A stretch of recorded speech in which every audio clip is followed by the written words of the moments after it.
નિમણૂક થયેલી આ સ્કૂલની અંદર. એટલે સ્કૂલની અંદર આખો સ્કૂલનો ઇતિહાસ બેન જાણે છે. સ્કૂલની પ્રગતિ પણ બેનને જોયેલી છે.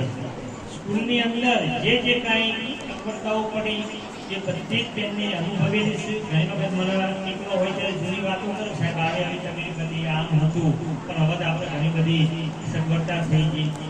બેનના તરફથી એમને એક હતું ભાઈ મારા સ્કૂલની અંદર કંઈક આપવું છે, તો હું એવું આવ્યું કે જેથી બાળકો શિક્ષણ કરી શકે. તો એ માટે બેનને 3 ટીવી આપ્યા છે. એ ટીવી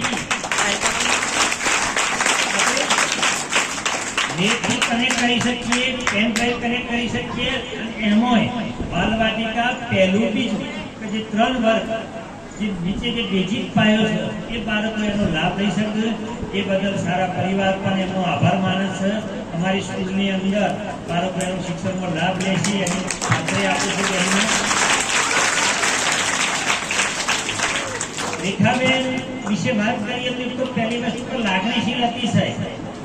કોઈ પણ વસ્તુ હોય તો એ તરત લાગણીવશ થઈ જાય. શાળાની વાત હોય છતાં પણ કંઈક નહીં, આ સાહેબ આમ કરીએ આમ કરીએ. એટલે શાળા પ્રત્યે અમે જે લાગણી હતી એ અમે દર્શાવી છે. સતત એમનું માર્ગદર્શન મને મળી રહ્યું છે.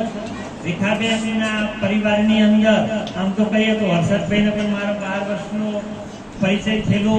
એકદમ પોઝિટિવ એટીટ્યુડ, અને એક વખત મળવાનું થાય તો રેખાબેનને એ પણ સહયોગ કદાચ સારો મળ્યો એટલે રેખાબેન આપણું પરફોર્મન્સ કરીએ કે એવું મારું માનવું છે.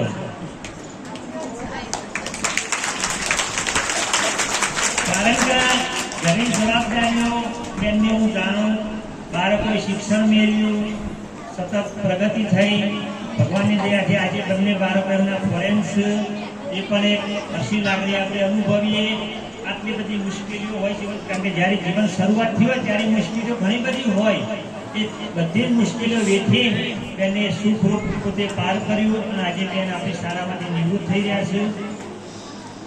જીવનની અંદર બેન હજુ આગળ દીર્ઘાયુષ થઈ અને જ્યારે હું રિટાયર થાઉં ત્યારે બેન મારા સ્ટેજ ઉપર આવે એવું હું ઈચ્છું છું. હા, કલ્પેશ યસ. કારણ કે જયારે હું સ્કૂલમાં આવ્યો ત્યારે કલ્પેશભાઈ નાના હતા અને અમે બધા રિટાયર થઈ ગયું તો કલ્પેશભાઈ નાના છે. તો રેખાબેનનું દીર્ઘાયુષ્ય. અને બીજી વસ્તુ કે રેખાબેન વારંવાર સ્કૂલમાં પધારે, કારણ કે મારા જે વડીલ મિત્રો રિટાયર થયા, અશોકભાઈ સાહેબ, શંકરભાઈ, અશ્મતીબેન, જૂના શિક્ષક, તો અત્યારે પણ મારી સ્કૂલમાં આવું જ છે. એમને ઘેર હોય ને ફ્રી હોય એમ થાય કે ચાલો ઘરે મળી આવીએ. તો સ્કૂલનું વાતાવરણ આજે પણ અમારું ફેમિલી જેવું વર્તી રહ્યું છે.